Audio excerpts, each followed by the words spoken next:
നമ്മൾ നമ്മുടെ വീടിൻ്റെ വരാന്തയിൽ പത്രവും വായിച്ച് ഇങ്ങനെ ഇരിക്കുകയാണ്. പെട്ടെന്ന് വീടിൻ്റെ ഉള്ളിൽ നിന്ന് ഒരു കരച്ചിൽ കേട്ടു, അല്ലെങ്കിൽ ഒരു കൂക്കൽ കേട്ടു, എന്തെങ്കിലും ഒരു ശബ്ദം കേട്ടു. നമ്മുടെ പ്രതികരണം എന്തായിരിക്കും? നമ്മൾ എത്രയും പെട്ടെന്ന് ആ പത്രം അവിടെ വെച്ച് ഏറ്റവും വേഗതയിൽ വീടിൻ്റെ ഉള്ളിലേക്ക് നമ്മൾ കയറിപ്പോകും.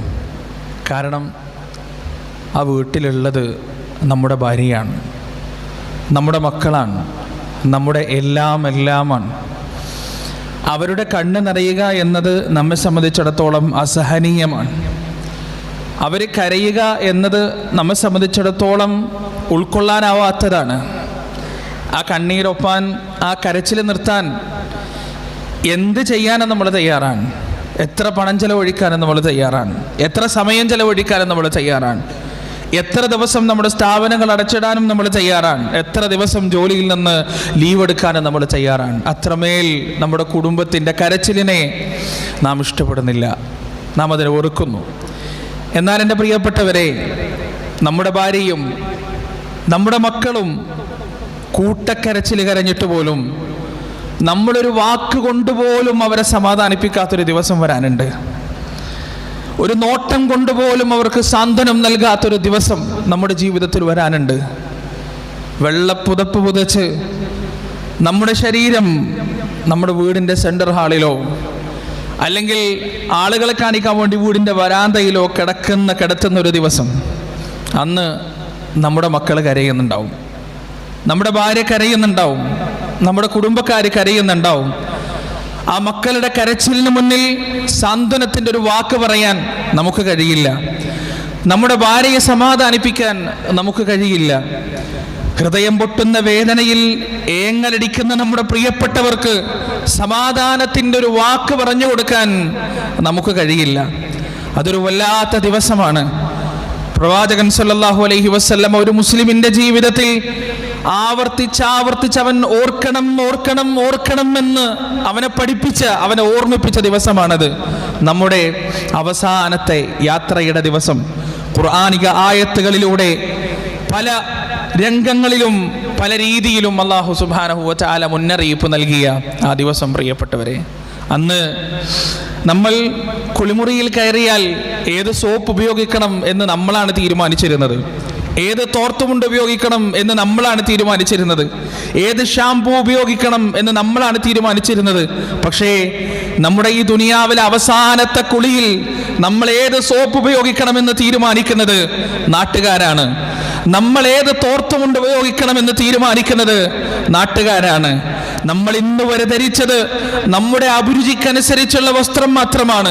എനിക്കിഷ്ടപ്പെട്ട വസ്ത്രം, എനിക്കിഷ്ടപ്പെട്ട ബ്രാൻഡ്, എനിക്കിഷ്ടപ്പെട്ട നിറം, എൻ്റെ കംഫോർട്ട്, അത് മാത്രമായിരുന്നു ഞാൻ നോക്കിയിരുന്നത്. എൻ്റെ ഭാര്യ അല്ലെങ്കിൽ എൻ്റെ വീട്ടിലെ വേലക്കാരി, എൻ്റെ വീട്ടിലെ ജോലിക്കാരി കഴുകി അലക്കി ഇസ്തിരിയിട്ട് ആങ്കറിൽ കൊളുത്തി നിരത്തി അലമാറയിൽ തൂക്കി വെച്ച വസ്ത്രങ്ങൾ 10, 20, 30 ജോഡികൾ ഉണ്ടായിട്ടും കുളിപ്പിച്ച് കുളിമുറിയിൽ നിന്ന് പുറത്തേക്ക് എൻ്റെ വീടിൻ്റെ അകത്തേക്ക് എൻ്റെ മയ്യത്ത് കൊണ്ടുവരുമ്പോ, പ്രിയപ്പെട്ടവരെ, അതിൽ നിന്നൊരു ജോഡി പോലും ആരും എടുക്കില്ല. ആ വസ്ത്രം ആരും തിരിഞ്ഞു നോക്കുക പോലും ചെയ്യില്ല. ആ വസ്ത്രത്തെ ആരും പരിഗണിക്കുകയുമില്ല. മറിച്ച് ആരോ വാങ്ങിക്കൊണ്ടെന്ന്, എവിടെന്നോ ഏതോ ഒരു കടയിൽ നിന്ന്, ജീവിതത്തിൽ ഇന്ന് വരെ നമ്മൾ കണ്ടിട്ട് പോലും ഇല്ലാത്ത, കയറിയിട്ട് പോലും ഇല്ലാത്ത, നമ്മുടെ സ്റ്റാറ്റസിന് നിരക്കാത്ത, നമ്മുടെ വീടിൻ്റെ അടുത്തുള്ള ചെറിയ ഒരു തുണിക്കട, ആ തുണിക്കടയിൽ നിന്ന് വാങ്ങിക്കൊണ്ടുവന്ന ഏറ്റവും വില കുറഞ്ഞ തുണിയിലാണ്, പ്രിയപ്പെട്ടവരെ, അന്ന് നമ്മളെ ചുറ്റി പൊതിയാൻ പോകുന്നത്.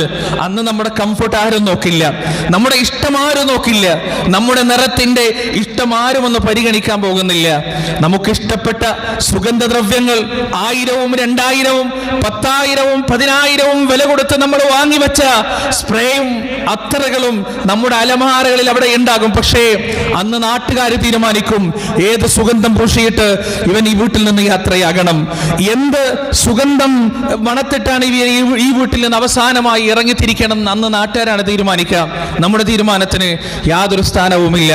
എല്ലാ ദിവസവും യാത്ര പോകുമ്പോൾ മക്കളോട് യാത്ര പറഞ്ഞ്, ഭാര്യയോട് യാത്ര പറഞ്ഞ്, തിരിച്ചു വരാൻ സാധ്യതയുള്ള സമയം പറഞ്ഞു കൊടുത്ത്, ആ സമയത്ത് തനിക്ക് കഴിക്കാൻ ഉണ്ടാക്കേണ്ട ഭക്ഷണം പറഞ്ഞു കൊടുത്ത്, സലാം പറഞ്ഞ്, ചില ആളുകൾ മുത്തം കൊടുത്തിട്ട് വരെ പോകുന്ന ആളുകൾ, ഒരു വാക്ക് പോലും ഉരിയാടാതെ തന്റെ വിയർപ്പിന്റെ അധ്വാനം കൊണ്ട് പടുത്തുയർത്തിയ ആ വീട്ടിൽ നിന്ന് ഒരു വാക്ക് പോലും പറയാതെ, ഭാര്യമാരുടെ മക്കളുടെ കണ്ണുനീരിന് സാന്ത്വനമായി ഒരു വചനം പോലും ഉരുവിടാതെ അവിടെ നിന്ന് ഇറങ്ങിത്തിരിക്കുന്ന ഒരു ദിവസമുണ്ട്, നമ്മുടെ അവസാനത്തെ യാത്ര. ആ യാത്രക്ക് വേണ്ടിയുള്ള പാഥേയം നിങ്ങൾ ഒരുക്കി വെക്കണേ എന്ന് റസൂലുള്ളാഹി സ്വല്ലല്ലാഹു അലൈഹി വസല്ലമ ഒരുപാട് ഹദീസുകളിലൂടെ വൈകാരികമായി നമ്മെ പഠിപ്പിച്ചു തന്നിട്ടുണ്ട്. അക്സിറു ദിക്റ ഹാദിമിൽ ലദ്ദാത്തിൽ മൗത്ത്, അക്സിറു ദിക്റ ഹാദിമിൽ ലദ്ദാത്തിൽ മൗത്ത്.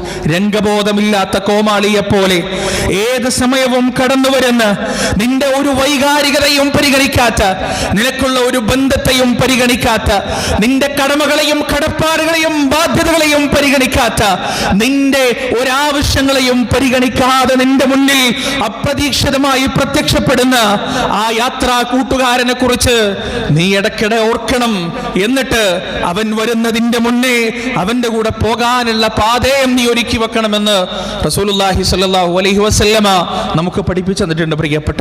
പ്രിയപ്പെട്ടവരെ, മരണത്തെക്കുറിച്ച് 3 കാര്യങ്ങൾ നമ്മൾ മനസ്സിലാക്കേണ്ടതുണ്ട്. 3 കാര്യങ്ങൾ. ഒന്നാമത്തത്, അല്ലാഹു സുബ്ഹാനഹു വ തആല ആകാശത്തിന് കീഴിൽ മരണത്തിന് തടസ്സമായി ഒന്നും സൃഷ്ടിച്ചിട്ടില്ല. ഒന്നും. നമ്മുടെ യുവത്വം, നമ്മുടെ ആരോഗ്യം, നമ്മുടെ സമ്പത്ത്, നമ്മുടെ സ്വാധീനം, നമ്മുടെ ബുദ്ധി, നമ്മുടെ സൗന്ദര്യം, നമ്മുടെ കുടുംബം, ഇല്ല, ഈ ലോകത്ത് ഒന്നും മരണത്തിനൊരു തടസ്സമല്ല എന്ന് പരിശുദ്ധ ഖുർആനിൽ ആവർത്തിച്ച് അല്ലാഹു പഠിപ്പിച്ചു തരുന്നു. നമ്മുടെ ചുറ്റുപാടുകളിലും വെള്ള പുതച്ചു കൊണ്ടുപോകുന്ന ഓരോ മയ്യത്തുകളും 1000 തവണ ആ വസ്തുത ഉറക്കെ വിളിച്ചു പറയുകയും ചെയ്യുന്നു. അല്ലാഹു സുബ്ഹാനഹു വ തആല പരിശുദ്ധ ഖുർആനിൽ സൂറത്തുൽ ജുമുഅയിലൂടെ പറയാണ്, അല്ലാഹു പറയുന്നു, ഖുൽ ഇന്നൽ മൗതല്ലദീ തഫിറൂന മിൻ ഫഇന്നഹു മുലാഖീകും ثم تردون إلى عالم الغيب والشهادة فينبئكم بما كنتم تعملون. നബിയെ പറഞ്ഞു കൊടുക്കണം, ഇന്നൽ മൗത്ത്, നിശ്ചയം മരണം, അല്ലദീ തഫിറൂന മിൻ, ആ മരണത്തിൽ നിന്നാണ് നിങ്ങൾ ഓടിയൊളിക്കാൻ ശ്രമിച്ചുകൊണ്ടിരിക്കുന്നത്, ആ മരണത്തിൽ നിന്നാണ് നിങ്ങൾ മാറിക്കളയാൻ ശ്രമിച്ചുകൊണ്ടിരിക്കുന്നത്. ഫഇന്നഹു മുലാഖീകും, രക്ഷപ്പെടാനാകാത്ത വിധം, കുതറി മാറാനാകാത്ത വിധം, ഒടിഞ്ഞു മാറാനാകാത്ത വിധം, ഓടിമറയാനാകാത്ത വിധം ആ മരണത്തെ നിങ്ങൾ കണ്ടുമുട്ടുക തന്നെ ചെയ്യുന്നതാണ്. തുമ്മ തുറദ്ദൂന ഇലാ ആലിമിൽ ഗൈബി വശഹാദ, ആ മരണം ഒരു അവസാനമാണെന്ന് നിങ്ങൾ വിചാരിക്കേണ്ടതില്ല. എവിടെ നിന്നാണോ നിങ്ങൾ വന്നത് അവിടേക്കുള്ള മടക്കയാത്രയാണ് മരണം. രഹസ്യവും പരസ്യവും ഒരുപോലെ അറിയുന്ന ലോകരക്ഷിതാവിന്റെ വിചാരണാ വേദിയിലേക്കുള്ള യാത്രയുടെ തുടക്കമാണ് മരണം.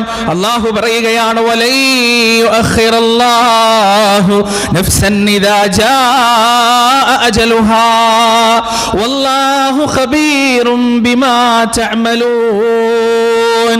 ഓരോ മനുഷ്യനും ജനിക്കുമ്പോൾ അവന്റെ അവധി എത്രയാണെന്ന് പടച്ച റബ്ബ് കൃത്യമായി എഴുതി വെച്ചിട്ടുണ്ട്. ഏത് വയസ്സുവരെ അവൻ ജീവിക്കുമെന്ന് എഴുതി വെച്ചിട്ടുണ്ട്. എത്ര സമ്പത്ത് അവൻ സമ്പാദിക്കുമെന്ന് എഴുതി വെച്ചിട്ടുണ്ട്. എന്തെല്ലാം ഭക്ഷണം അവൻ കഴിക്കുമെന്ന് എഴുതി വെച്ചിട്ടുണ്ട്. അള്ളാഹുവിന്റെ അവധി വന്നെത്തിയാൽ പടച്ച റബ്ബ് നിശ്ചയിച്ച അവധി അവനോട് അവന്റെ ദിവസം പൂർത്തിയായി കഴിഞ്ഞാൽ ഒരു നിമിഷം പോലും നീട്ടിത്തരാൻ ലോകത്തൊരു സംവിധാനത്തിനും സാധ്യമല്ല, ലോകത്തൊരു ടെക്നോളജിക്കും സാധ്യമല്ല. എത്ര കരഞ്ഞു പറഞ്ഞാലും സാധ്യമല്ല, എത്ര കെഞ്ചി ദുആ ചെയ്താലും സാധ്യമല്ല. ആ മരണത്തിന്റെ അവധി വന്നെത്തിയാൽ പിന്നീടുള്ളത് അള്ളാഹുവിലേക്കുള്ള യാത്ര മാത്രമാണ്, പടച്ച റബ്ബിലേക്കുള്ള തിരിച്ചുപോക്ക് മാത്രമാണ്. ഐനമാ തകൂനു, നിങ്ങൾ എവിടെയാകട്ടെ, യുദ്രിക്കുമുൽ മൗത്ത്, മരണം നിങ്ങളെ കണ്ടെത്തുക തന്നെ ചെയ്യുന്നതാണ്. ആ മരണം നിങ്ങളെ അന്വേഷിക്കുക തന്നെ ചെയ്യുന്നതാണ്. ആ മരണം നിങ്ങളിലേക്ക് വരിക തന്നെ ചെയ്യുന്നതാണ്. വലൗ കുൻതും ഫീ ബുറൂജിൻ മുശയ്യദ, ഏറ്റവും കെട്ടുറപ്പുള്ള കെട്ടിടത്തിന്റെ അകത്ത് ഏറ്റവും സുരക്ഷിതനാണെന്ന് നീ തെറ്റിദ്ധരിച്ചാലും ആ കെട്ടിടത്തിൽ നീ ഉണ്ടാക്കി വെച്ച സംവിധാനങ്ങൾ, ആ കെട്ടിടത്തിൽ നീ ഉണ്ടാക്കി വെച്ച സുരക്ഷാ വലയങ്ങൾ മുഴുവനും ഭേദിച്ചുകൊണ്ട് ആ മരണം നിന്നിലേക്ക് കടന്നു വരുന്നതാണ്. ആ മരണത്തെ തടയിടാൻ ഒന്നിനും തന്നെ സാധ്യമല്ല. നിന്റെ സമ്പത്തിന് സാധ്യമല്ല. എത്രയെത്ര സമ്പന്നന്മാരാണ്, എത്രയെത്ര രാജാക്കന്മാരാണ്, എത്രയെത്ര അധികാരികളാണ് ഈ ലോകത്ത് നിന്ന് നിസ്സഹായരായി വിട പറഞ്ഞു പോയത്. അല്ലാഹു ചോദിക്കുകയാണ്, കം തറകൂ മിൻ ജന്നാതിൻ ഉയൂൻ വസുറൂഇൻ വമഖാമിൻ കരീം വനഅമതിൻ കാനൂ ഫീഹാ ഫാകിഹീൻ. ഭാവി മാത്രം മുന്നിൽ കണ്ടുകൊണ്ട്, സമ്പാദ്യം മാത്രം മുന്നിൽ കണ്ടുകൊണ്ട് ജീവിക്കുന്ന മനുഷ്യരെ, ഇന്നലകളിലേക്ക് തിരിഞ്ഞു നോക്കണേ. നിങ്ങളെപ്പോലെ സ്വപ്നം കണ്ടവർ, നിങ്ങളെപ്പോലെ സാമ്രാജ്യം പടുത്തുയർത്തിയവർ, നിങ്ങളെപ്പോലെ സമ്പാദിച്ചവർ, നിങ്ങളെപ്പോലെ പ്രത്യാശകളും പ്രതീക്ഷകളുമായി ജീവിച്ചവർ എത്രയെത്ര പൂന്തോട്ടങ്ങളാണ്, എത്രയെത്ര കോടികൾ ചെലവിട്ട് പണിത വീടുകളാണ്, എത്രയെത്ര കോടികൾ നെറ്റ്വർക്കുള്ള സ്ഥാപനങ്ങളാണ്, എത്രയെത്ര വലിയ വലിയ സിംഹാസനങ്ങളാണ്, ചെങ്കോലുകളാണ് ഈ ദുനിയാവിൽ അവർ വിട്ടേച്ചു പോയത്. ചേതനയറ്റവരുടെ ശരീരം വിറങ്ങലിച്ചുകൊണ്ട് തിരിച്ചു കൊണ്ടുപോകുമ്പോ അവർ സമ്പാദിച്ചതൊന്നും തന്നെ അവർക്ക് ഉപകാരപ്പെട്ടിട്ടില്ല.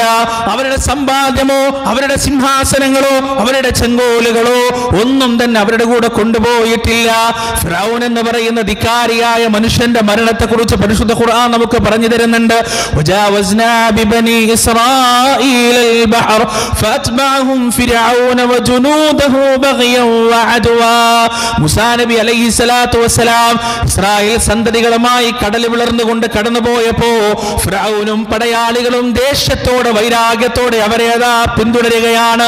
അള്ളാഹുവിന്റെ കൽപ്പന പ്രകാരം ആ ഫിറഔന് ചെങ്കടലിൽ മുക്കി താഴ്ത്തപ്പെട്ടപ്പോ ഹത്താ ഇദാ അദ്റകഹുൽ ഗർഖ് ഖാല ആമൻതു അന്നഹു ലാ ഇലാഹ ഇല്ലല്ലദീ ആമനത് ബിഹി ബനൂ ഇസ്രായീല വഅന മിനൽ മുസ്ലിമീൻ. ഫിറഔൻ പറയുകയാണ്, തന്റെ മൂക്കറ്റം വെള്ളമെത്തിയപ്പോ, വെള്ളത്തിലേക്ക് ഇങ്ങനെ മുങ്ങിത്താഴ്ന്നപ്പോ, ശ്വാസകോശത്തിനകത്തേക്ക് വെള്ളം കയറി ശ്വാസം കിട്ടാതായപ്പോ ഫിറഔൻ അവിടെ വെച്ച് അല്ലാഹുവിനോട് പറയുകയാണ്, ആമൻതു, ഞാനിതാ വിശ്വസിച്ചിരിക്കുകയാണ് റബ്ബേ.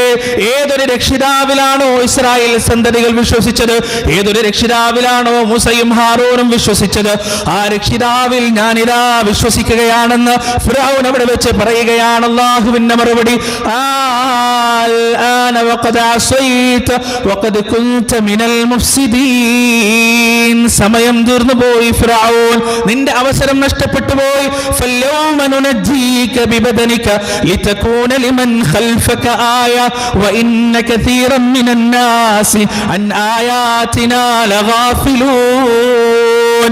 ആ ഫിറഔൻ ചെങ്കടലിലേക്ക് പ്രവേശിച്ചപ്പോ ആ ഫിറഔനിന്റെ കൂടെ പ്രവേശിച്ച പടയാളികൾക്ക് പുറമെ പിന്നാലെ വരുന്ന ഒരുപാട് പടയാളികൾ അയാളെ പിന്തുടരുന്നുണ്ടായിരുന്നു.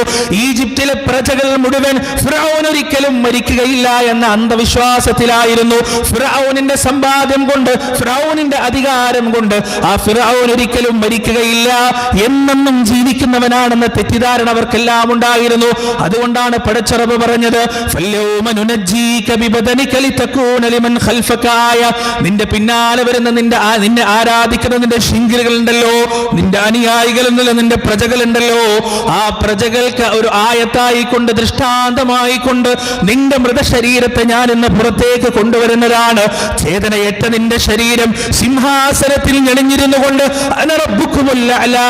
ഞാനാണ് നിങ്ങളുടെ ഉന്നതനായ രക്ഷിതാവെന്ന് വീമ്പ് പറഞ്ഞ നിന്റെ ശരീരം വിറങ്ങലിച്ച് തണുത്തുറച്ച് നിശ്ചലമായി കിടക്കുന്നവരെ ഞാൻ കാണിക്കുക തന്നെ ചെയ്യുന്നതാണ്. എന്തിനു വേണ്ടിയാണ്? എന്റെ ആയത്തിന്റെ ദൃഷ്ടാന്തം അവർക്ക് കാണിച്ചു കൊടുക്കുന്നതിന് വേണ്ടി. പ്രിയപ്പെട്ടവരെ, ലോകത്ത് ഒരുപാട് അധികാരികൾ, ഒരുപാട് വലിയ വലിയ മനുഷ്യന്മാർ കഴിഞ്ഞു പോയിട്ടുണ്ട്. എല്ലാവരും മരിച്ചിട്ടുണ്ട്. അള്ളാഹുവിന് അങ്ങേറ്റം ഇഷ്ടപ്പെട്ട പ്രവാചകന്മാർ ഈ ലോകത്ത് ജീവിച്ചു പോയിട്ടുണ്ട്. അവരും മരിച്ചിട്ടുണ്ട്. ആ മരണത്തിന്റെ എല്ലാ വേദനകളും എല്ലാ പ്രയാസങ്ങളും അനുഭവിച്ചുകൊണ്ട് തന്നെ അവർ മരിച്ചിട്ടുണ്ട്. മരണത്തിന് തടസ്സമായി പടച്ച റബ്ബ് ഈ ലോകത്തൊന്നും സൃഷ്ടിച്ചിട്ടില്ല. ഒന്നാമതായി മനസ്സിലാക്കേണ്ടത് അതാണ്. രണ്ടാമത്തെ വിഷയം, പ്രിയപ്പെട്ടവരെ, ആ മരണത്തിന്റെ മുന്നിൽ എല്ലാവരും സമന്മാരാണ്. അല്ലാഹു സുബ്ഹാനഹു വ തആല പരിശുദ്ധ ഖുർആനിൽ പറയുന്നു, കുല്ലു നഫ്സിൻ ദാഇഖത്തുൽ മൗത്ത് വനബ്ലൂകും ബിശ്ശർരി വൽ ഖൈരി വഇലൈനാ തുർജഊൻ. എല്ലാ ശരീരങ്ങളും മരണത്തിന്റെ രുചി ആസ്വദിക്കുന്നതാണ്. ഖൈറ് കൊണ്ടും ഷർറ് കൊണ്ടും ഞാൻ നിങ്ങളെ പരീക്ഷിക്കുകയും ചെയ്യുന്നതാണ്. സുമ്മ ഇലൈനാ തുർജഊൻ. പിന്നീട് നമ്മിലേക്ക് തന്നെ നിങ്ങൾ മടക്കപ്പെടുകയും ചെയ്യുന്നതാണ്. എല്ലാവരും മരണത്തിന്റെ രുചി ആസ്വദിക്കുന്നതാണ്. എല്ലാവരും മരണത്തിന്റെ വേദന ആസ്വദിക്കുന്നതാണ്. ആയിഷ റളിയല്ലാഹു അൻഹയുടെ മടിയിൽ കിടന്നുകൊണ്ട് പ്രവാചകൻ മരിക്കുമ്പോ റസൂൽ പറഞ്ഞൊരു വചനമുണ്ട്, യാ ആയിഷ ഇന്നലിൽ മൗതി ലസകറാത്ത്. ആയിഷ, മരണത്തിനൊരു വേദനയുണ്ട്, മരണത്തിനൊരു സക്കറാത്ത് ഉണ്ട്. സക്കറാത്ത് എന്ന് പറഞ്ഞാൽ ലഹരി എന്നാണ് അർത്ഥം. മരണലഹരി അനുഭവിക്കാതെ ഒരാൾക്കും ഈ ലോകത്തുനിന്ന് വിട പറഞ്ഞു പോകാൻ കഴിയില്ല. ലഹരി എന്ന് പറയാൻ കാരണം എന്താണ്? കണങ്കാലുകൾ തമ്മിൽ കൂടിയുരഞ്ഞു പോകുന്ന, വേദന കൊണ്ട് മനുഷ്യൻ മത്തുപിടിച്ചു പോകുന്ന, ജീവിതത്തിൽ ഇന്ന് വരെ അവൻ തിരിച്ചറിയാത്ത വേദനകളും പ്രയാസങ്ങളും അനുഭവിക്കുന്ന അതിഭീകരവും ഭയാനകവുമായ ഒരു രംഗത്തെയാണ് സക്കറാത്ത് എന്ന് പറയുന്നത്. പ്രിയപ്പെട്ടവരെ, അതെല്ലാവർക്കുമുണ്ട്, എല്ലാ ജീവജാലങ്ങൾക്കുമുണ്ട്. കൊതുകിനും പ്രാണിക്കും പാറ്റക്കും പക്ഷിക്കും മൃഗങ്ങൾക്കും മത്സ്യത്തിനും എല്ലാവർക്കും ആ സക്കറാത്ത് അല്ലാഹു സുബ്ഹാനഹു വ തആല നിശ്ചയിച്ചിട്ടുണ്ട്. ആ മരണം എപ്പോ വരും, എപ്പോ പിടികൂടും, ഏത് സ്ഥലത്ത് വെച്ച് മരിച്ചു വീഴും എന്ന് ഒരാൾക്കും പറയാൻ കഴിയില്ല. ഈ സദസ്സിൽ നമ്മളൊക്കെ ഇങ്ങനെ ഇരിക്കുന്നുണ്ട് പ്രിയപ്പെട്ടവരെ. നിങ്ങൾക്കറിയോ, ഈ കറങ്ങുന്ന ഫാനിന് നമ്മളെക്കാൾ ഗ്യാരണ്ടി ഉണ്ട്. ഈ വർക്ക് ചെയ്തുകൊണ്ടിരിക്കുന്ന AC-ക്ക് നമ്മളെക്കാൾ ഗ്യാരണ്ടി ഉണ്ട്. മനുഷ്യ ശരീരത്തെക്കുറിച്ച്, അതിൻ്റെ അനാട്ടമിയെക്കുറിച്ച്, അതിൻ്റെ ഇന്റേണൽ ഓർഗാൻസിൻ്റെ പ്രവർത്തനത്തെക്കുറിച്ച് നിങ്ങളൊന്ന് പഠിച്ചു നോക്കുക. നൂലിൻ്റെ വ്യത്യാസത്തിലാണ് പ്രവർത്തിക്കുന്നത്. നൂലിൻ്റെ വ്യത്യാസത്തിൽ എത്രയോ ദുർബലമാണ്. 10,000-കണക്കിന് ചുരുണ്ട് പരണ്ട് കിടക്കുന്ന നമ്മുടെ തലച്ചോറിൻ്റെ നെർവസ് സിസ്റ്റത്തിന് ചെറിയൊരു തകരാറ് വന്നാൽ മതി, നമ്മൾ ഭ്രാന്തനായി, ആളുകൾക്ക് പുച്ഛമുള്ളൊരുത്തനായി മാറി. അത്രയേ ഉള്ളൂ മനുഷ്യൻ്റെ കഥ. ഓരോ സെക്കൻഡിലും മിടിച്ചുകൊണ്ടിരിക്കുന്ന, ഒരു ദിവസം 1,15,000 തവണ മിടിക്കുന്ന നമ്മുടെ ഹൃദയം ഒരു 2 സെക്കൻഡ് പണി മുടക്കിയാൽ മതി, മരിച്ചു. മയോകാർഡിയോ ഇൻഫ്രാക്ഷൻ എന്നാണ് അതിന് പറയാം. മരണം നമ്മുടെ ചെരുപ്പിന്റെ വാറിനേക്കാൾ അടുത്താണെന്ന് റസൂലുള്ളാഹി സ്വല്ലല്ലാഹി അലൈഹി വസല്ലം പറഞ്ഞത് വെറുതെ ഒന്നുമല്ല. ഏത് നിമിഷവും മരിക്കാം, ഏത് സെക്കൻഡും മരിക്കാം. സംസാരിച്ചുകൊണ്ടിരിക്കുമ്പോൾ മരിച്ചു വീണവർ ഒരുപാടുണ്ട്. സംസാരം കേട്ടുകൊണ്ടിരിക്കുമ്പോൾ മരിച്ചു വീണവർ ഒരുപാടുണ്ട്. താൻ ഏറ്റവും സുരക്ഷിതമാണെന്ന് വിചാരിക്കുന്ന സ്ഥലങ്ങളിൽ മരിച്ചു വീണവരുണ്ട്. എത്രയോ രാഷ്ട്രീയ നേതാക്കന്മാർ 2 ഭാഗത്തും ബ്ലാക്ക് ക്യാറ്റ്സ് തോക്കും പിടിച്ചു നിൽക്കാൻ. എന്തിന്? പുറമേ നിന്ന് ആരെങ്കിലും വന്ന് ആക്രമിച്ച് കൊല്ലാതിരിക്കാൻ. അവരെ മലക്കുൽ മൗത്ത് നിഷ്പ്രയാസം കീഴടക്കിയിട്ടുണ്ട്.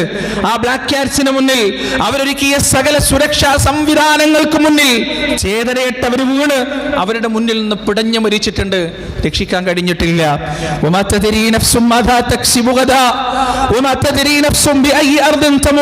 അടുത്ത നിമിഷം നിന്റെ ശരീരത്തിന് എന്ത് സംഭവിക്കും, നിന്റെ കുടുംബത്തിന് എന്ത് സംഭവിക്കും, നിന്റെ സ്ഥാപനത്തിന് എന്ത് സംഭവിക്കും, നിനക്കറിയില്ല. എവിടെ വെച്ചാണ് നീ മരിക്കുക? പള്ളിയിലോ, മദ്രസയിലോ, അല്ലെങ്കിൽ അങ്ങാടിയിലോ, അല്ലെങ്കിൽ ബാത്റൂമിലോ, ഹോട്ടലിലോ, ജോലിസ്ഥലത്തോ, കടലിലോ, ആകാശത്തോ, മരുഭൂമിയിലോ, എവിടെ നിന്നാണ് നീ മരിച്ചു വീഴുക? ആരും നിനക്ക് പറഞ്ഞു തന്നിട്ടില്ല, പറഞ്ഞു തരാനും പോകുന്നില്ല. എത്ര വലിയ പണ്ഡിതനായാലും അതൊട്ട് മനസ്സിലാവില്ല. പ്രവാചകന്മാർക്ക് പോലും അല്ലാഹു സുബ്ഹാനഹു വ തആല അത് പറഞ്ഞു കൊടുത്തിട്ടുമില്ല. മരണത്തിന്റെ മുന്നിൽ എല്ലാവരും സമന്മാരാണ്. മൂന്നാമതായി മരണത്തെക്കുറിച്ച് നമ്മൾ മനസ്സിലാക്കേണ്ടത്, പ്രിയപ്പെട്ടവരെ, ആ മരണം എന്നത് തൗബയുടെ അന്ത്യമാണ്, തൗബയുടെ അവസാനമാണ്. ആ മരണത്തിന്റെ സമയത്ത് എല്ലാവരും തൗബ ചെയ്യും.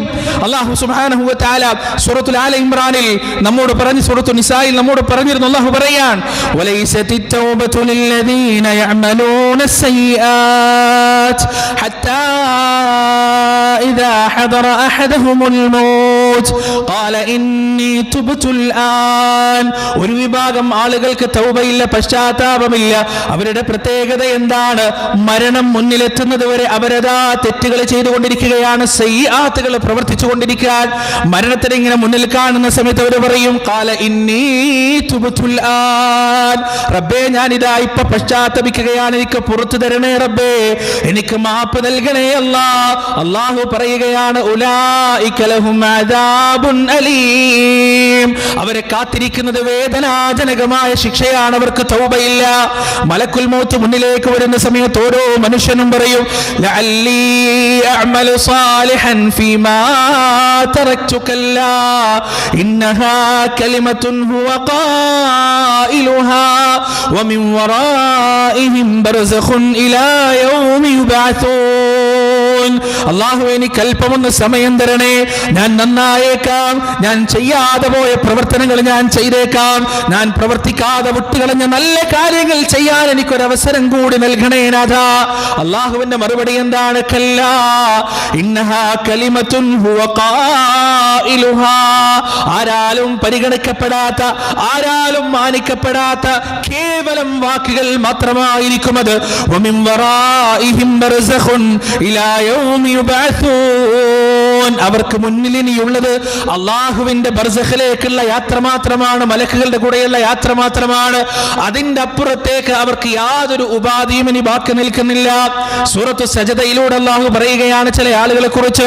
വഖാലൂ ഇദാ വലൽനാ ഫിൽ അർദി അഇന്നാ ലഫീ ഖൽഖിൻ ജദീദ് ബൽ ഹും ബിലിഖാഇ റബ്ബിഹിം കാഫിറൂൻ. അവരതാ ചോദിക്കുകയാണ്, ഞങ്ങൾ മണ്ണിനോട് ചേർന്നതിന് ശേഷം ഞങ്ങൾക്ക് വീണ്ടും ഒരു ജീവൻ ഉണ്ടാവുകയോ, ഞങ്ങൾ വീണ്ടും റബ്ബിന്റെ മുന്നിലേക്ക് ഹാജരാക്കപ്പെടുകയോ? അള്ളാഹു പറയുകയാണ്, അവരവരുടെ രക്ഷിതാവിനെ കണ്ടുമുട്ടുന്നതിനെ നിഷേധിച്ചു തള്ളുകയാണ്. നബിയെ പറഞ്ഞു കൊടുക്കുക, മലക്കുൽ മൗത്തില്ലദീ വുക്കില ബികും സുമ്മ ഇലാ റബ്ബികും തുർജഊൻ. നിങ്ങളുടെ മരണത്തെ കൊണ്ട് ഏൽപ്പിക്കപ്പെട്ട മലക്കുൽ മൗത്ത് നിങ്ങളിലേക്ക് വരുന്നതാണ്, എന്നിട്ട് നിങ്ങളുടെ ആത്മാവിനെ ഏറ്റെടുക്കുന്നതാണ്. ആ സമയത്തും വലൗ തറാ ഇതിൽ മുജ്രിമൂന നാകിസൂ റൂസിഹിം ഇൻദ റബ്ബിഹിം. ആ സമയത്ത് കുറ്റവാളികളായ മനുഷ്യർ തലതാഴ്ത്തിക്കൊണ്ട് നമ്രശിരസ്കരായിക്കൊണ്ട് അല്ലാഹുവിനോട് പറയുകയാണ്, റബ്ബനാ, ഞങ്ങളുടെ രക്ഷിതാവേ, അബ്സർനാ, ഞങ്ങളെ ഒന്ന് നോക്കണേ, ഫസമിഅനാ, ഞങ്ങളെ ഒന്ന് കേൾക്കണേ, ഫർജിഅനാ, ഞങ്ങളെ ഒന്ന് മടക്കണേ റബ്ബേ, ജീവിതത്തിലേക്ക് ഒരു അവസരം കൂടി ഞങ്ങൾക്ക് നൽകണേ നാഥാ. നഅമൽ സാലിഹാ, ഞങ്ങൾ നന്മ പ്രവർത്തിച്ചോളാം, ഞങ്ങൾ നല്ലത് പ്രവർത്തിച്ചോളാം എന്ന് അള്ളാഹുവിനോട് അവർ പറയുന്നതാണ്, മലക്കുകളോട് അവർ പറയുന്നതാണ്. ആ സമയത്ത് അവരുടെ മറുപടി എന്താണ്? മലക്കുകളുടെ മറുപടി ഇന്നഹാ കലിമത്തുൻ ഹുവ ഖായിലുഹാ. പരിഗണിക്കപ്പെടാത്ത വാക്കുകളാണവ, ഒരിക്കലും പരിഗണിക്കപ്പെടുന്നതല്ല. ആ സമയത്ത് തൗബ ചെയ്യാത്തവരായി ആരുമില്ല പ്രിയപ്പെട്ടവരെ. ആ സമയത്ത് അല്ലാഹുവിലേക്ക് ഖേദിച്ച് മടങ്ങാത്തവരായി ആരുമില്ല. പക്ഷേ ആ സമയമാകുമ്പോഴേക്ക് തൗബയുടെ വാതിലടച്ചിട്ടുണ്ടാകും. ആ സമയത്തുള്ള കരച്ചിലിന് ഫലമില്ല, ആ സമയത്തുള്ള തേട്ടത്തിന് ഫലമില്ല, ആ സമയത്തുള്ള ദുആക്ക് ഉത്തരമില്ല. കർമ്മങ്ങളുടെ ഏടുകൾ അടച്ചതിന് ശേഷം, അല്ലാഹുവിന്റെ മുന്നിൽ നമ്മൾ തൊണ്ട പൊട്ടി കരഞ്ഞതിന് ശേഷം യാതൊരു ഫലവുമില്ല. മരണം എന്ന് പറയുന്നത് തൗബയുടെ അവസാനമാണ്, തൗബയുടെ പുസ്തകത്തിന്റെ അടവാണ് എന്ന് നാം മനസ്സിലാക്കണം. അല്ലാഹു സുബ്ഹാനഹു വ തആല ആ മരണത്തിന് മുന്നേ തൗബ ചെയ്യുന്ന ഭാഗ്യവാന്മാരുടെ കൂട്ടത്തിൽ നമ്മെ ഏവരെയും ഉൾപ്പെടുത്തുമാറാകട്ടെ. വനസ്തഗ്ഫിറുല്ലാഹ ലി വലക്കും വഅൻ ജമീഇൽ മുസ്ലിമീന അജ്മഈൻ വനസ്തഗ്ഫിറൂഹു ഇന്നഹു ഹുവൽ ഗഫൂറുർ റഹീം.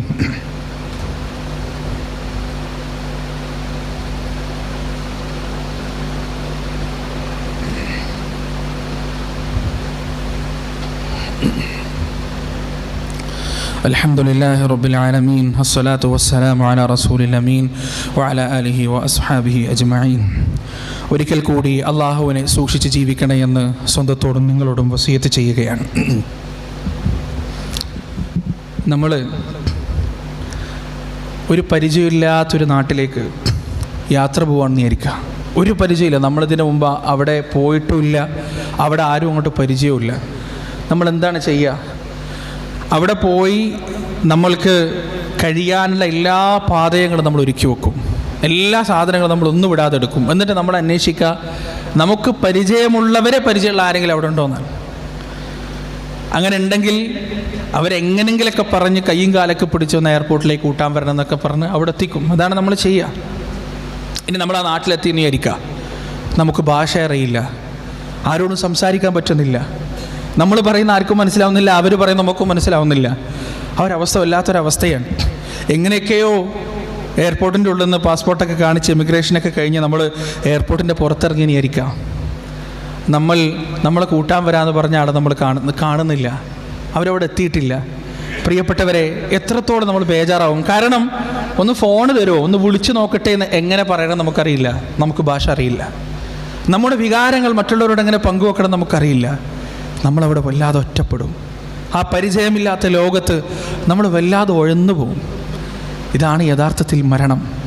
لقد كنت في غفلة من هذا فكشفنا عنك غطاءك فبصرك اليوم حديد. നമ്മുടെ മുന്നിൽ അല്ലാഹു ഒരു കണ്ണിനെ മറയിട്ടിട്ടുണ്ട്. മരണത്തിൻ്റെ ദിവസം ആ മറ അങ്ങോട്ട് നീക്കും.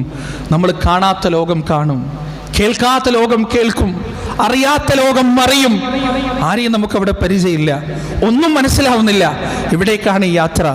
ആരൊക്കെയാണ് എൻ്റെ മുന്നിൽ ഈ തെളിഞ്ഞു കാണുന്നത്? എന്തൊക്കെ ശബ്ദമാണ് ഞാൻ കേൾക്കുന്നത്? പ്രിയപ്പെട്ടവരെ, അവിടെ ഏറ്റവും വലിയ സമാധാനം എന്താ അറിയോ? ഏറ്റവും വലിയ സാന്ത്വനം എന്താണെന്നറിയോ? അല്ലാഹു സുബ്ഹാനഹു വ തആല ഇസ്തിഖാമത്തോടുകൂടി ജീവിച്ച മനുഷ്യർക്ക് അവിടെ കിട്ടാൻ പോകുന്ന ഒരു സമാധാനത്തെ കുറിച്ച് പറഞ്ഞിട്ടുണ്ട്. എന്താണ്? ഇന്നല്ലദീന ഖാലൂ റബ്ബുനല്ലാഹു സുമ്മ ഇസ്തഖാമൂ തതനസ്സലു അലൈഹിമുൽ മലായിക അല്ലാ തഖാഫൂ വലാ തഹ്സനൂ വഅബ്ശിറൂ ബിൽ ജന്നത്തി അല്ലതീ കുൻതും തുഅദൂൻ. നിശ്ചയം അല്ലാഹുവാണ് എൻ്റെ റബ്ബെന്ന് പറയുകയും നേരെ ചൊവ്വ നിലകൊള്ളുകയും ചെയ്യുന്ന മനുഷ്യർ അവർ മരിക്കാൻ കിടക്കുമ്പോൾ, വേറെ ലോകത്തെ കാണുമ്പോൾ ബേജാറിൻ്റെയും ഭയപ്പാടിൻ്റെയും പരിചയമില്ലാത്ത പുതിയ ലോകത്തേക്ക് അവർ കാലെടുത്ത് വെക്കുമ്പോൾ തതനസ്സലു അലൈഹിമുൽ മലായിക, അവരുടെ മുകളിലേക്ക് അല്ലാഹുവിൻ്റെ മലക്കുകൾ ഇങ്ങനെ ഇറങ്ങി വരുമെന്നാണ്. ആ മലക്കുകൾ അവരോട് പറയുന്നതാണ്, അല്ലാ തഖാഫു, നിങ്ങൾ പേടിക്കണ്ട, ഒരു ഭയപ്പാടും നിങ്ങൾക്ക് വേണ്ട. നിങ്ങൾ കാണുന്നത് പുതിയ ലോകമാണ്, പുതിയ ശബ്ദങ്ങളാണ്, പുതിയ അനുഭവങ്ങളാണ്. അല്ലാ തഖാഫു, നിങ്ങൾ ഭയപ്പെടേണ്ടതില്ല. വലാ തഹ്സനു, നിങ്ങൾ ദുഃഖിക്കേണ്ടതുമില്ല. കാരണം എന്താണ് ദുഃഖം?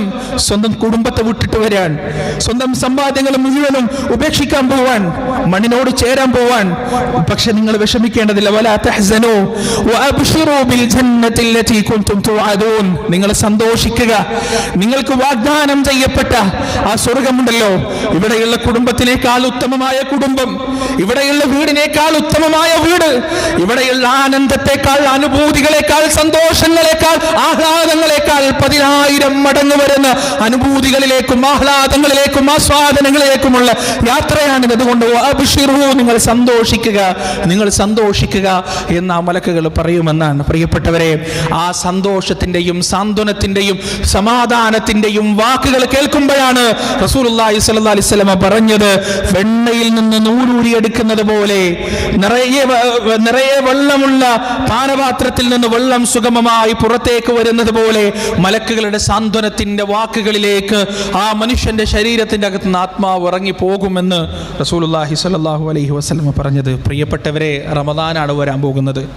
പാഥേയങ്ങൾ വാരിക്കൂട്ടാൻ, നമുക്ക് നമ്മുടെ യാത്രക്ക് വേണ്ടിയുള്ള സാമഗ്രികൾ വാരിക്കൂട്ടാൻ അല്ലാഹു നൽകിയ നമുക്കുള്ള വലിയ അവസരം. ആ അവസരത്തെ മുതലെടുക്കാൻ വേണ്ടി, ആ അവസരത്തെ അതിൻ്റെ ഏറ്റവും പരമാവധി ഉപയോഗിക്കാൻ വേണ്ടി ഇപ്പോഴേ നാം തയ്യാറെടുക്കുക. അല്ലാഹു സുബ്ഹാനഹു വ തആല അതിന് നമുക്ക് തൗഫീഖ് നൽകുമാറാകട്ടെ. പ്രിയപ്പെട്ടവരെ, ഒരു പ്രധാനപ്പെട്ട വിഷയം, ഒരു സഹോദരന് വേണ്ടിയുള്ള സഹായാർത്ഥന ഇന്ന് നിങ്ങളോട് നടത്തുകയാണ്. പുറത്ത് ബക്കറ്റ് പിരിവൊന്നും നടത്തുന്നില്ല, കാരണം അതുകൊണ്ട് കാര്യമില്ല. ബക്കറ്റ് പിരിവ് പള്ളിക്ക് വേണ്ടി തന്നെ ആയിരിക്കും. ഇത് നിങ്ങൾക്ക് ആർക്കെങ്കിലും പേഴ്സണലായി വ്യക്തിപരമായി സഹായിക്കാൻ പറ്റുമെന്നുണ്ടെങ്കിൽ സഹായിക്കുക. ഇങ്ങനെ ഒരു പിരിവെടുക്കാൻ കാരണം ആ സഹോദരൻ അത്ര അത്യാവശ്യത്തിലായി എന്നതുകൊണ്ടാണ്. 2 കണ്ണിനും തീരെ കാഴ്ചയില്ലാത്ത, 5 വക്ത് കൃത്യമായി പള്ളിയിൽ നിസ്കരിക്കാൻ വരുന്ന, ഇഖ്ലാസും ഖുശൂവുമുള്ള ഒരു യുവാവ്. 2 പെൺമക്കളാണ് അദ്ദേഹത്തിന്. വളരെ ചെറിയ വീട്ടിൽ ഒരുപാട് കുടുംബങ്ങൾ തിങ്ങി താമസിക്കുന്ന ഒരു സാഹചര്യത്തിലാണ് അദ്ദേഹം ഉള്ളത്. അദ്ദേഹത്തിനൊരു വീട് എടുത്ത് അതിൻ്റെ പകുതിയിൽ പണി നിന്നിരിക്കാൻ, അത് ഏറ്റെടുത്ത ആൾക്ക് അത് പൂർത്തീകരിക്കാൻ സാധിച്ചില്ല. ഒരു 3 ലക്ഷം രൂപ ഉണ്ടെങ്കിൽ അദ്ദേഹത്തിനും കുടുംബത്തിനും ആ വീട്ടിലേക്ക് മാറി താമസിക്കാൻ കഴിയും. നിങ്ങളിൽ ആർക്കെങ്കിലും അദ്ദേഹത്തെ സഹായിക്കാൻ കഴിയുമെന്നുണ്ടെങ്കിൽ അതൊരു വലിയ പുണ്യം തന്നെയായിരിക്കും. നിങ്ങളുടെ സക്കാത്തിൻ്റെ വിഹിതം, തീർച്ചയായും സക്കാത്തിന് അർഹനാണ്, നിങ്ങളുടെ സക്കാത്തിൻ്റെ വിഹിതം അദ്ദേഹത്തിന് നൽകാൻ കഴിയുമെന്നുണ്ടെങ്കിൽ അത് അദ്ദേഹത്തിന് വലിയ സാന്ത്വനമായിരിക്കും. തീർച്ചയായും അദ്ദേഹത്തിൻ്റെ ദുആ നിങ്ങൾക്ക് ലഭിക്കുകയും ചെയ്യും. അല്ലാഹു സുബ്ഹാനഹു വ തആല നന്മയിൽ മുന്നേറാൻ നമുക്ക് ഏവർക്കും തൗഫീഖ് നൽകുമാറാകട്ടെ. ഇത്തരത്തിൽ സ്വന്തം തടി കൊണ്ടും ആരോഗ്യം കൊണ്ടും സ്വന്തം കുടുംബത്തെ പോറ്റാനോ അവരെ നേർക്കുനേരെ മുന്നോട്ട് കൊണ്ടുപോകാനോ കഴിയാത്ത ആളുകളെയാണ് പ്രിയപ്പെട്ടവരെ നാം താങ്ങും തണലുമായി ചേർത്ത് പിടിക്കേണ്ടത്. അല്ലാഹു സുബ്ഹാനഹു വ തആല അദ്ദേഹത്തിൻ്റെ ആവശ്യം എത്രയും പെട്ടെന്ന് പൂർത്തീകരിച്ചു കൊടുക്കുമാറാകട്ടെ. നാഥ, ഞങ്ങളിൽ നിന്ന് വന്നുപോയ ചെറുതും വലുതുമായ തെറ്റുകുറ്റങ്ങൾ നീ ഞങ്ങൾക്ക് പുറത്തു മാപ്പാക്കി തരണേ റബ്ബേ. ഈ മഗ്ഫിറത്ത്, നിൻ്റെ മഗ്ഫിറത്തിലേക്കും മർഹബത്തിലേക്കും ഓരോ ദിവസവും കൂടുതൽ എടുക്കാൻ ഞങ്ങൾക്ക് നീ തൗഫീഖ് നൽകണേ അല്ലാ. ജീവിതത്തിൻ്റെ രഹസ്യത്തിലും പരസ്യത്തിലും സംശുദ്ധി കാത്ത് സൂക്ഷിക്കുന്ന നല്ല മനുഷ്യരുടെ കൂട്ടത്തിൽ ഞങ്ങൾ നീ ഉൾപ്പെടുത്തണേ റബ്ബേ. അല്ലാഹുമ്മ ഗ്ഫിർ ലിൽ മുഅ്മിനീന വൽ മുഅ്മിനാത്ത് വൽ മുസ്ലിമീന വൽ മുസ്ലിമാത്ത് അൽ അഹ്യാഇ മിൻഹും വൽ അംവാത്ത് ഇന്നക മുജീബു ദഅവാതി യാ ഖാദിയൽ ഹാജാത്ത്. റബ്ബനാ ളലംനാ അൻഫുസനാ വഇൻ ലം തഗ്ഫിർ ലനാ വതർഹംനാ ലനകൂനന്ന മിനൽ ഖാസിരീൻ. റബ്ബനാ ആതിനാ ഫിദ് ദുനിയാ ഹസനത വഫിൽ ആഖിറതി ഹസനത വഖിനാ അദാബൻ നാർ. റബ്ബനാ തഖബ്ബൽ മിന്നാ ഇന്നക അൻത സമീഉൽ അലീം വതുബ് അലൈനാ ഇന്നക അൻത തവ്വാബുർ റഹീം. വസല്ലല്ലാഹു അലാ നബിയിനാ മുഹമ്മദ് വഅലാ ആലിഹി വഅസ്ഹാബിഹി വമൻ തബിഅഹും ബിഇഹ്സാനിൻ ഇലാ യൗമിദ്ദീൻ.